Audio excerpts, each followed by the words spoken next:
Meus irmãos, minhas irmãs, que a paz de Jesus esteja em nossos corações. Sobre a questão das preces compreensivas, a leitura do Evangelho segundo o Espiritismo e também as palavras do Novo Testamento são bem claras a respeito dessa necessidade de aprendermos a orar de uma forma compreensível. Porque, como diz o texto antigo do Novo Testamento, você poderá até fazer uma prece em língua estrangeira, com bastante sentimento, com bastante vibração, mas se eu faço uma prece aqui na língua inglesa e vocês só entendem o português, vai ficar um pouco complicado. Talvez até pela sensibilidade de vocês, de cada um aqui, vocês sintam a vibração da prece. Mas ela não será compreendida integralmente, porque está sendo proferida numa língua estrangeira. Eu pediria licença à mesa que me permitisse recordar aqui 3 perguntas do Livro dos Espíritos com relação à prece. Kardec fez mais perguntas, mas nós vamos destacar essas 3. Do Livro dos Espíritos. A 658. A prece é agradável a Deus? Resposta: a prece é sempre agradável a Deus quando ditada pelo coração. Vê que o Espírito ressaltou isso. Quando ditada pelo coração, pois a intenção é tudo para Ele. Então é importante que a gente aprenda isso. Vamos fazer a prece que seja agradável a Deus, mas que saia do nosso coração. Então não adianta nós verbalizarmos alguma coisa pensando que Deus vai ser agradado pela quantidade de palavras que proferirmos, ou às vezes pela aparência, uma aparência de santidade, de perfeição espiritual que ainda não temos. Porque, como diz na lição, na página inicial, Deus sabe exatamente como somos. Então, as suas leis são perfeitas, nós ainda somos seres imperfeitos, estamos caminhando para a evolução espiritual, para nos tornarmos espíritos melhores e puros.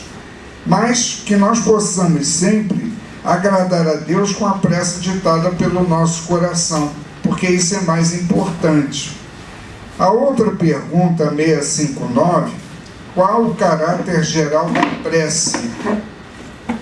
A resposta: a prece é um ato de adoração. Orar a Deus é pensar nele, é aproximar-se dele, é colocar-se em comunicação com ele. Através da prece, podemos propor-nos a 3 coisas: louvar, pedir, agradecer. Desses 3 verbos, qual é o mais praticado por nós? Deve ser o pedir, né? Disparado na estatística, pedir. Nós somos, assim, craques nessa arte de pedir. E geralmente pedimos aquilo que em realidade nem temos condições de merecer e nem será conveniente sermos atendidos naquela solicitação. Mas claro que por causa da nossa imperfeição, nós julgamos que se eu pedir, com certeza, porque está lá no Evangelho, bati e obtereis. Mas acontece que evidentemente os espíritos superiores que nos assistem, nos protegem, sabem exatamente do que precisamos. E precisamos realmente estar atento àquilo que vamos pedir, aprender a pedir, mas também louvar e agradecer, porque muitas vezes os pedidos são atendidos e esquecemos de agradecer. Nós nos fixamos, às vezes, em determinados aspectos da nossa vida material que julgamos momentos de grandes aflições. Problemas e situações as mais variadas que julgamos difíceis de serem vencidas e superadas. No entanto, não nos lembramos daqueles outros momentos em que já fomos socorridos, até no estudo que antecedeu a abertura da nossa reunião, estávamos comentando isso, que nós temos que ter gratidão pelo muito que já recebemos, agradecer a Deus pelo muito que já recebemos, e principalmente pelo fato de não estarmos eternamente condenados a carpir os efeitos das nossas ações maléficas na atual existência, porque quem assim afirma não tem um antes, não tem um depois. Nós iríamos sofrer as consequências dos nossos atos nessa existência, ou iríamos para o céu ou para o inferno. E a doutrina espírita vem e nos orienta que não. Fomos criados simples e ignorantes. E estamos percorrendo etapas as mais diversas para alcançar essa pureza espiritual. A perfeição espiritual, que evidentemente é uma perfeição relativa. Nunca iremos ser superiores a Deus. Ele tem a perfeição absoluta, nós teremos a relativa. Mas de qualquer maneira, quando chegarmos a essa posição, estaremos nos integrando a essa mente divina. Para nós, no momento, é até meio difícil o que seria essa integração na mente divina.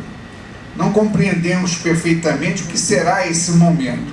Mas, de qualquer forma, através da doutrina espírita, nós estamos aprendendo que é preciso pedir com bom senso, corretamente, aquilo que seja adequado ao nosso progresso, ao nosso crescimento espiritual.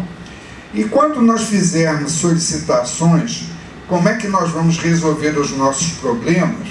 E uma vez, aliás, isso é comum, lá no Leon Denis é muito comum as pessoas solicitarem, por favor, não entendo isso como uma crítica, porque a pessoa vê como uma porta, uma possibilidade de buscar o socorro, uma orientação espiritual.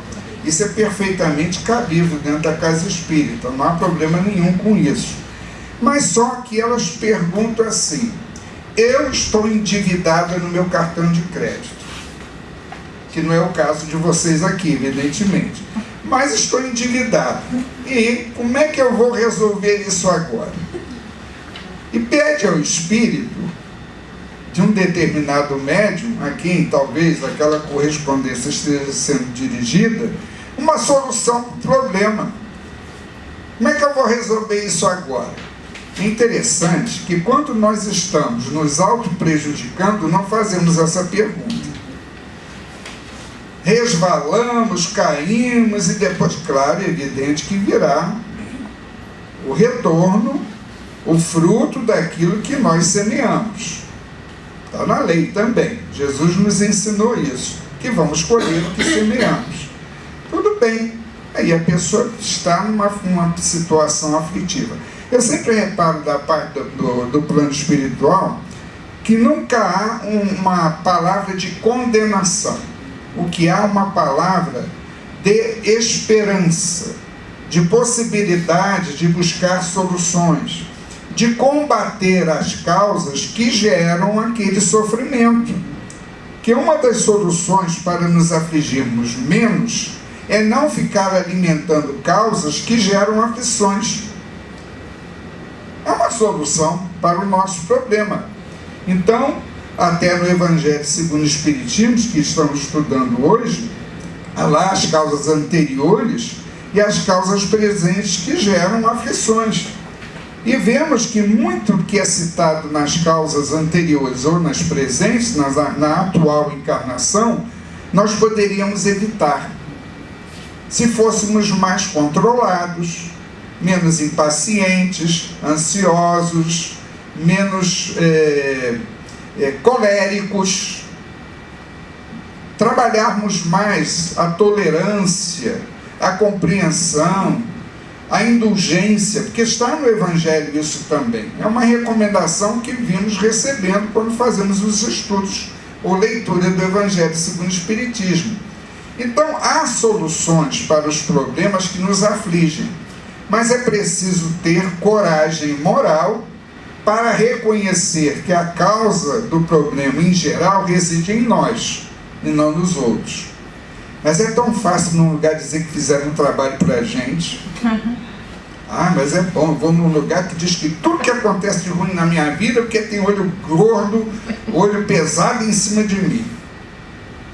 Sinceramente, é uma pergunta para nos fazermos se eu sou tão bonzinho assim, como é que a praga pega? Como é que a inveja perturba minha vida? Como é que eu estou rodeado de vibrações inadequadas? Eu tenho que me perguntar, porque eu devo estar com alguma porta ou janela aberta na minha alma, propiciando a entrada, a percepção e o recebimento dessas vibrações negativas. Porque então, o meu campo de força que todos nós temos, que é alimentado pelos nossos desejos, pelos nossos sentimentos e pensamentos, é isso que sustenta esse campo de força. É o que irradiamos em torno de nós. Aprendemos com a doutrina espírita que o espírito não está encarcerado dentro do corpo. Ele vive dentro e fora, se irradia por fora. E tem que ser alimentado por ideias, por sentimentos positivos. E pelas nossas ações também no bem. Porque isso vai realimentando esse campo de força em torno de nós, e quando alguém nos desejar o mal, esse mal pode até chegar próximo, mas não conseguirá nos perturbar tanto, porque há uma energia contrária a esse mal, que é o bem, que alimentamos com a nossa maneira de pensar, ser e agir, e que vai neutralizar o efeito que aquela pessoa possa estar nos desejando fazer em termos de mal. Então nós temos que ficar periodicamente nos autoanalisando, que é uma recomendação que está no Livro dos Espíritos e também no Evangelho, para que nós possamos então trabalhar sobre essas causas que geram tanto problemas. Porque há até gente que diz: puxa, quanto mais eu rezo, mais assombração me aparece. Isso é antigo. É do tempo da minha avó, mas é atual. Aí nós perguntamos: mas o que você está pedindo na tua prece? Como é que essa prece está sendo proferida? Porque se ela não está redundando no benefício, seja ele qual seja, alguma coisa está errada na tua maneira de orar, na tua maneira de fazer a prece. Então nós temos que periodicamente nos autoanalisar para ver como é que estamos rezando. Será que eu estou rezando da forma correta? Aquilo que eu estou aprendendo em doutrina espírita, aquilo que está no Evangelho? Até Jesus tem uma passagem que ele recomenda: não precisa orar fazendo aparições públicas nessa tua prece. Aprenda a se recolher, vá ao teu íntimo, pense intimamente em Deus, acredite que Ele está te ouvindo, está te socorrendo, porque nós estamos, como diz Paulo de Tarso, o apóstolo, rodeados por uma nuvem de testemunhas, que poderão simpatizar com aquela nossa solicitação, feita através da prece, ou não, dependendo da prece que se faça. Porque há prece de todo tipo, de toda natureza. Eu tinha uma amiga catolicíssima, daquela realmente de frequentar, não é católica só de ir para estatística não, e ibope. Ela realmente frequentava, era uma católica séria e tudo. Mas ela tinha um hábito muito... Depois que ela passou por 2 situações na vida, ela mudou muito. Mas antes era um problema sério. Se alguém a desagradasse, ela falava mesmo isso, e mais uma vez disse para mim isso: eu vou à igreja, eu oro a Deus e digo: Senhor, eu não vou fazer nada contra a pessoa, mas olha, eu estou de olho em você. Ela falava assim para mim. Quer dizer, ela estava de olho em Deus para ver se Deus ia tomar conta daquela situação e fazer lá algo acontecer à criatura. Então eu dizia a ela: minha filha, olha bem, você tenha cuidado com o que pedes, com essa sua solicitação, esse seu pensamento, porque você está gerando em torno de você uma carga negativa. Isso pode atrair situações desagradáveis para você. Não, mas eu faço isso com fé, porque eu tenho fé em Deus.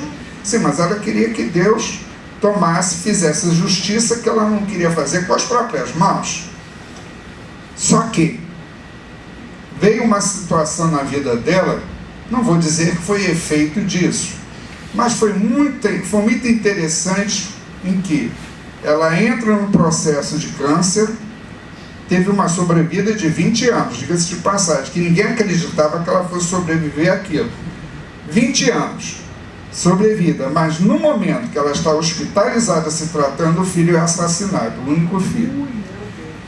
E eu e um colega tivemos, por causa dos recursos humanos, tivemos que sair e ter que dar essa notícia a ela. E eu fiquei pensando, vamos entrar em contato com os médicos primeiro do hospital, avisaram que nós vamos ter que falar com ela, que tem que ser providenciado o sepultamento.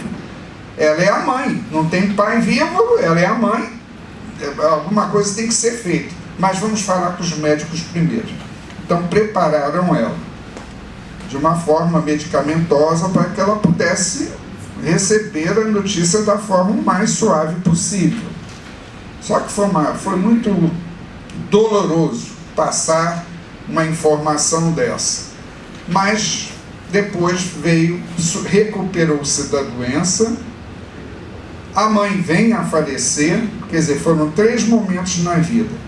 A partir dali, ela sofreu uma modificação na sua maneira de pensar e de ser. Não sei se é tão necessário assim, nós temos que ter a dor a bater na nossa porta para que o nosso espírito se quebre, para que nós curvamos a cabeça e o nosso orgulho fique sob controle. Porque foi uma sequência de fatos muito dolorosos. Talvez vocês tenham passado por isso também. E não tenha sido necessariamente a motivação de você mudar a maneira de pensar e sentir aí pelos caminhos da vida. Mas então, vê que ela usava a prece com que objetivo? Ia ao templo, orava, mas pedindo que Deus fizesse a justiça no lugar dela. Quer dizer, Deus é que ia sujar as mãos, né? Deus ia sujar as mãos no lugar dela, tomando uma atitude para que aquela pessoa pudesse receber algo que fosse uma grande lição na vida dela. Na pergunta 660A, muito interessante essa pergunta que Kardec fez, e que tem a ver com a prece, quando nós oramos muito e muitas vezes reclamamos até da falta de efeitos da prece em nossas vidas. Olha que pergunta que Kardec fez. Como é que certas pessoas que oram muito são, apesar disso, de péssimo caráter, ciumentas, ranzinzas, carentes de benevolência e de indulgência, e até algumas vezes viciosas? Essa pergunta está no Livro dos Espíritos, com todas essas letras. Kardec aqui foi incisivo em cima de uma situação que é bem humana, e que talvez até nos enquadremos numa dessas situações aqui. Olha, as pessoas oram muito, e mesmo assim continuam agindo e se comportando desse jeito dentro da vida. E a resposta: o essencial não é orar muito, mas orar bem. Gostei que a prece aqui foi curta.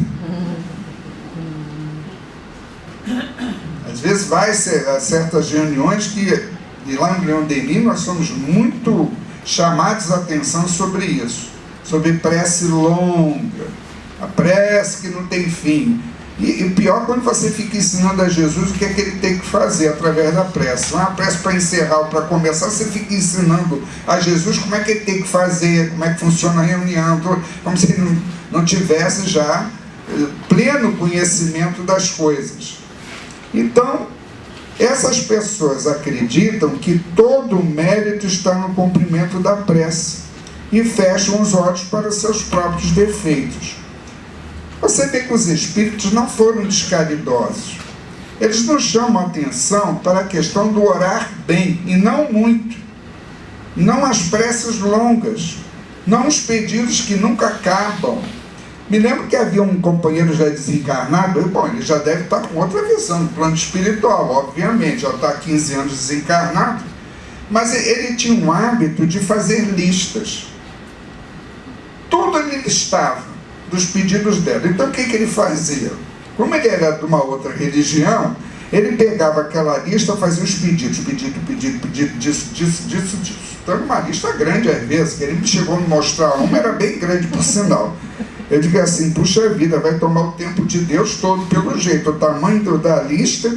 Então o que ele fazia? Tinha uma imagem lá de uma santa, que ele era muito identificado, botava embaixo. E dizia assim, olha aqui, cuida disso aqui para mim, pronto. Botava lá. Eu disse assim, eu tentei várias vezes, olha, não é bem assim que a coisa funciona. Você há de convir que esses espíritos muito superiores devem ter muito trabalho. E pela quantidade de coisas que você coloca aí, você vai ver que o santo vai ter que abrir vai ter que dar uns dias assim, não vai fazer mais nada só para atender isso. E olha que algumas coisas que você colocou aqui te compete fazer, não é o santo não.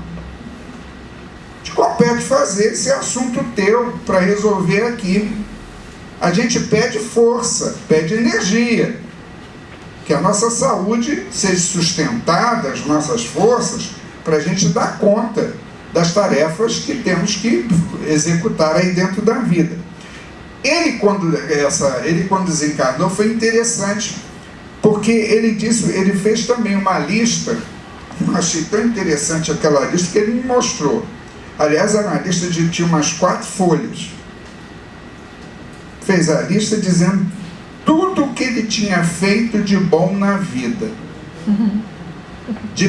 De bom no sentido de socorrer o próximo, fazer o bem, essas coisas. Nesse sentido assim, não é de lazer não, não é de viagens não.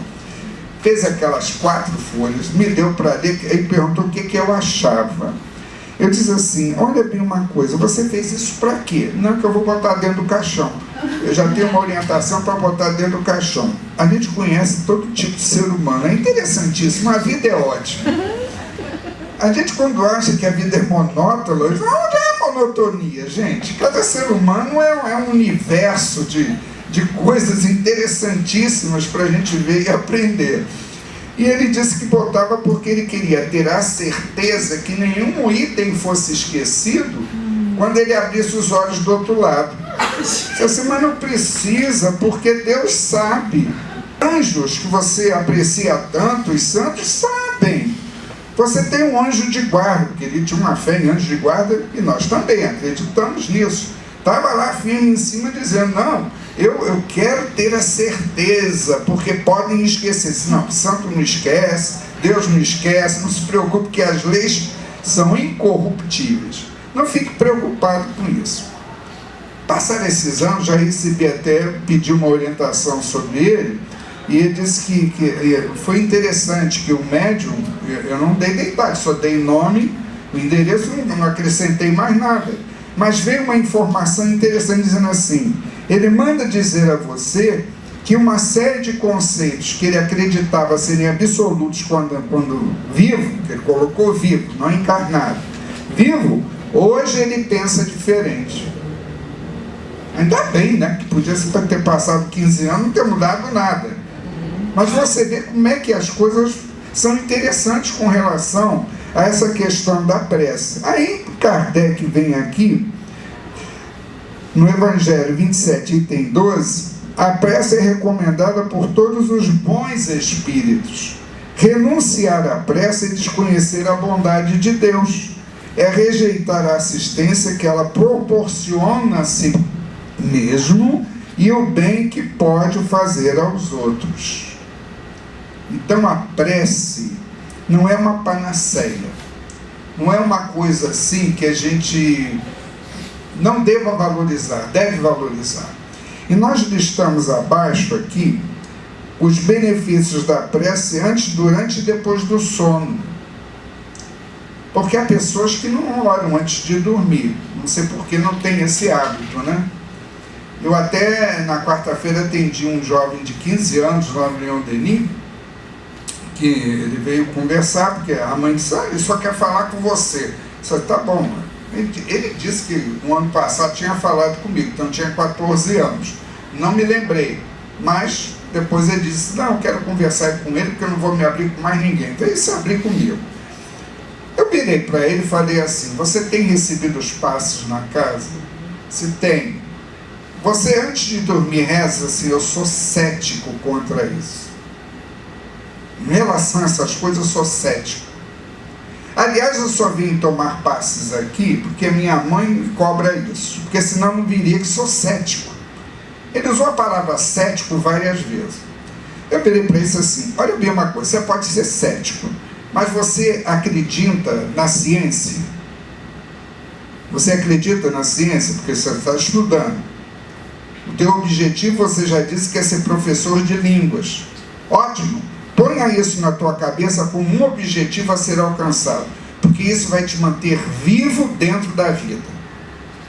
Você com esse objetivo, você se mantém vivo, porque ele já tentou se matar mais de uma vez. Nós estamos com um problema sério nesse campo com relação à meninada e aos jovens.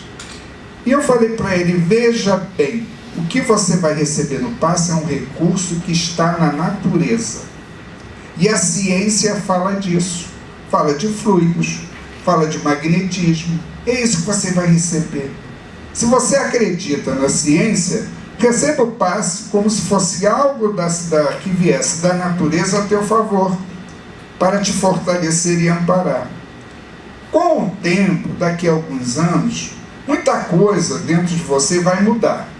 Você com 15 anos está no processo de alteração também até biológica e química, por causa da fase hormonal, que realmente mexe muito, quando você passa da infância pré e entra na juventude. Fui conversando abertamente com eles sobre isso. Você tem a calma, tem a paciência, que essa instabilidade depois vai harmonizando, se vai equilibrando. Agora, não pense mais em se matar, meu filho, porque não vai ser a solução. Você pode ser cético com relação à vida espiritual, mas você pense bem no seguinte, e se você abre os olhos e se vê vivo, e não vai ter como retornar, cancelar aquilo que você fez, vai ter que sofrer as consequências. Aí aceitou novamente continuar nos passes, vai tomar passe, não sei se eu assustei ele, mas se for mesmo na base do susto, ótimo para ele, que fique lá. Então nós vamos vendo que essa questão da prece, do atendimento que a gente faça, das orientações que se dê, é importante que a gente multiplique isso mesmo, porque há muita gente carente disso. A vida material, para uns é difícil, para outros não tanto, mas todas as pessoas, nas suas almas, trazem situações muito particulares, muito íntimas, que muitas vezes não tem coragem nem de se abrir e confessar daquelas suas dificuldades. E nós precisamos entender e compreender. Dr. Erma sempre nos disse uma coisa lá, no Leon Denis, com relação a preconceito. Ele disse assim, não sejam preconceituosos, porque quem senta diante de você para abrir o seu coração é um ser humano, é um filho de Deus e é teu irmão. Então coloca isso na cabeça de vocês. Falou para o grupo, né? Que na época estava fazendo treinamento para o atendimento fraterno. E precisamos realmente ter abertura. Porque existe uma série de situações que são particularidades da alma de cada um. Nós não podemos ser juízes da alma alheia. Não nos compete isso. Não é esse o nosso papel. Mas sim ter e trabalhar a compreensão dele de si, que aliás foi o que o Dr. Erma disse para mim uma vez. Primeiro ele disse que eu tinha qualidade, já conquistado, eu fiquei feliz da vida, mas sempre o Espírito tem que botar um negocinho ali para abaixar a bola. Disse o seguinte, mas você veio nessa existência trabalhar a compreensão na tua alma, e eu tenho feito esforço nesse sentido. Tem que compreender, compreender e compreender. Porque aí você vai eliminando uma série de preconceitos dentro de você. E mais abaixo, a questão dos benefícios antes, durante e depois do sono. A prece possibilita ampliar a sintonia com o plano espiritual. guias, protetores e benfeitores. Nós passamos horas que antecedem o sono, o descanso do corpo, envolvidos numa série de lutas, dificuldades, de vibrações, de situações que até são antagônicas à paz. Nós vivemos momentos de insegurança que, se a gente também não se autocontrolar, você não sai mais de casa. Então, das vezes que eu já fui assaltado, graças a Deus, estava vindo de centro espírita. Vinha de centro espírita. Aí a pessoa disse, mas você vindo de centro espírita foi assaltado? Eu disse assim, graças a Deus, podia ser antes, ia ser pior. Vindo, eu estava em estado de graça. Não reagi, não briguei, não me perturbei, não me tranquilizei. Ótimo, que maravilha. Então, bom, isso eu nunca contei dentro de casa também, porque senão ia ser um horror. Mas nós vamos observando que essa sintonia com o plano espiritual, ela pode ser de diversas naturezas, evidentemente.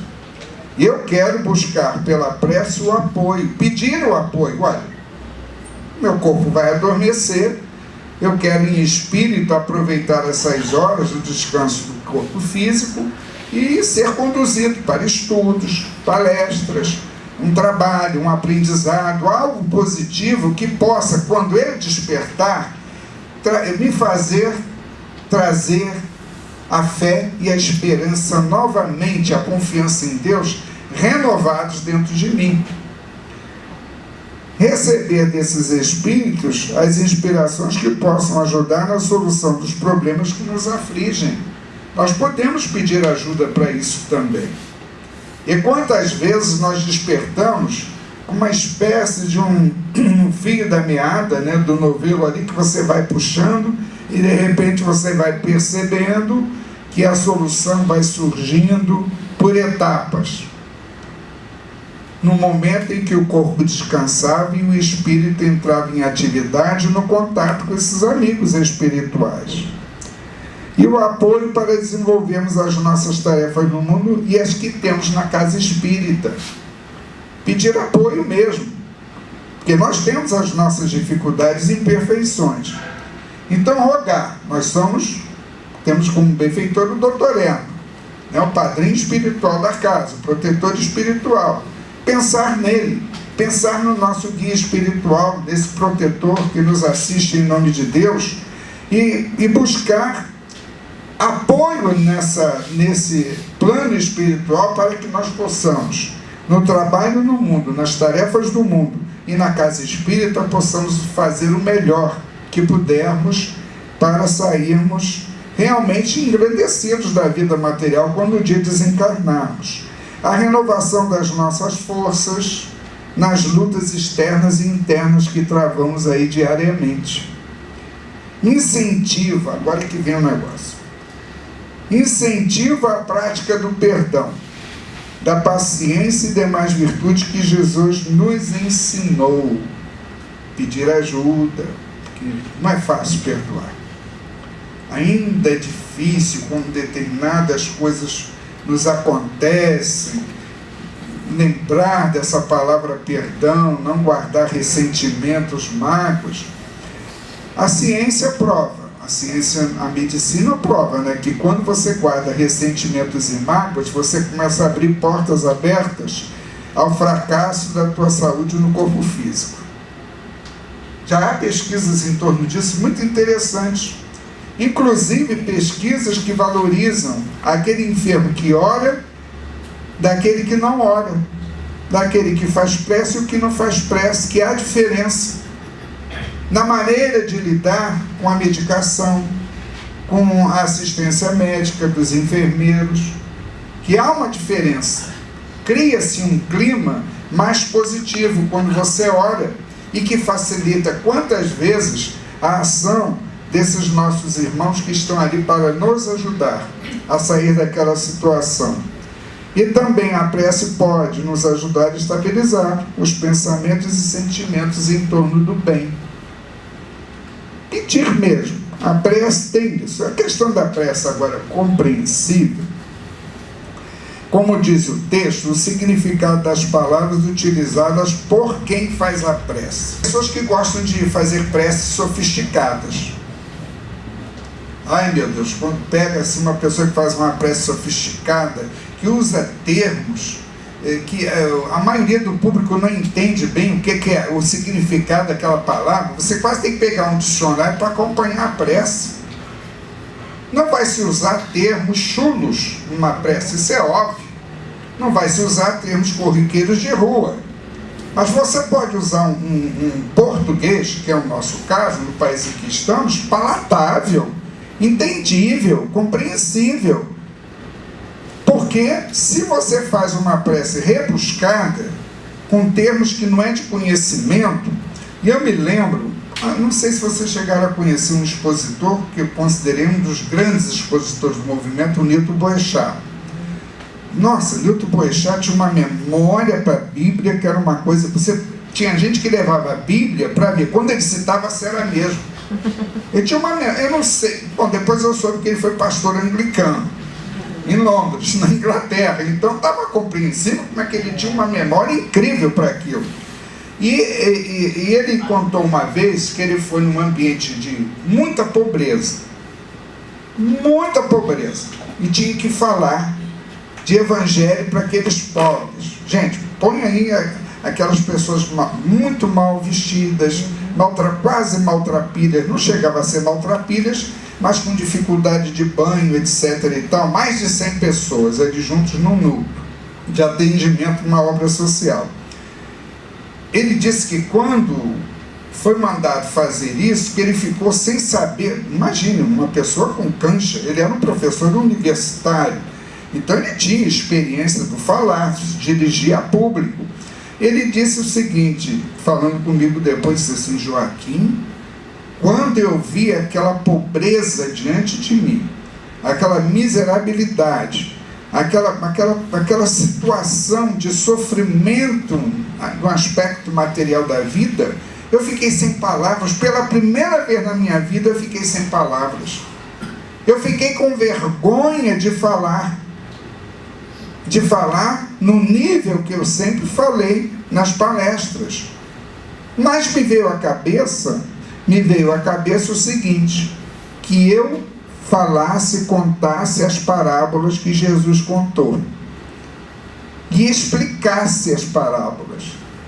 Ele ficou durante 3 horas direto falando sobre as parábolas, explicando o significado de cada palavra. Acho que o povo ficou encantado, porque ele desceu do nível dele, de intelectual, de cultura elevada, compreendeu aquela situação e se tornou um instrumento maleável na mão do plano espiritual que atendia aquele povo ali.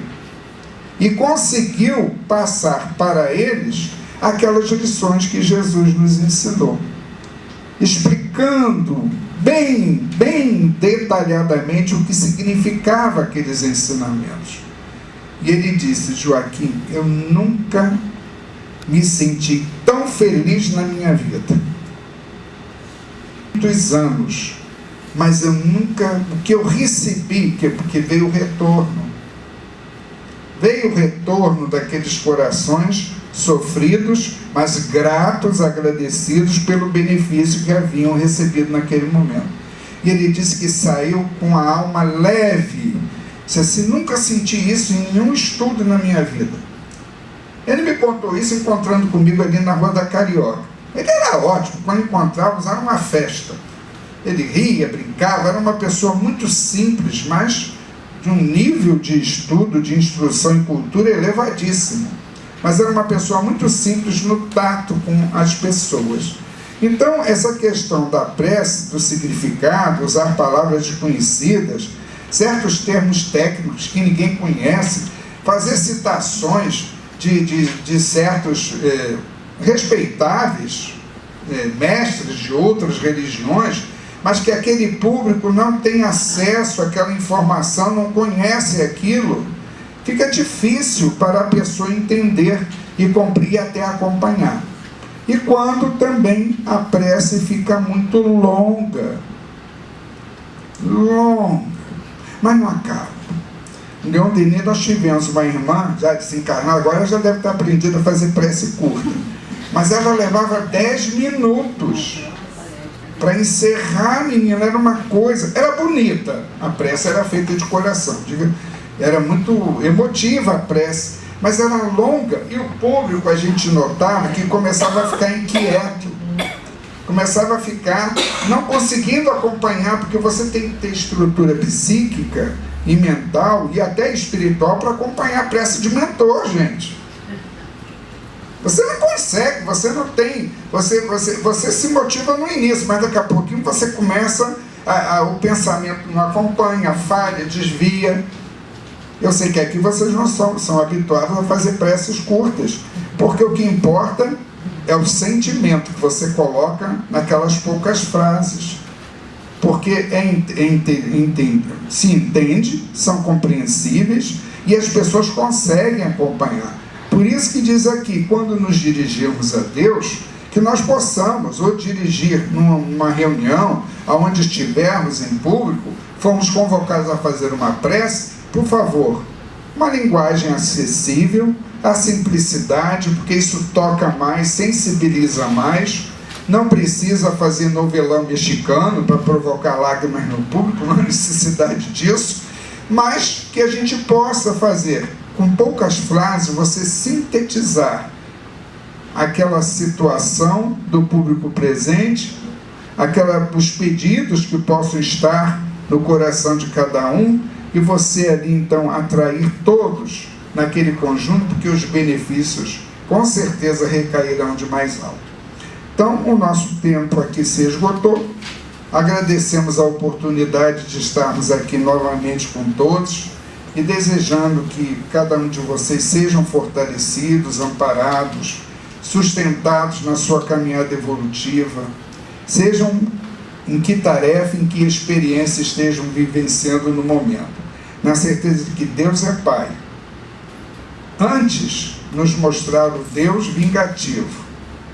Após Jesus, nós temos um Deus que é Pai. Foi o único, dentro do judaísmo, dentro de Israel, que se manifestou chamando Deus de Pai. Foi Jesus. Então, a partir daí, a nossa visão de Deus se modificou para melhor. Muita paz aos nossos corações.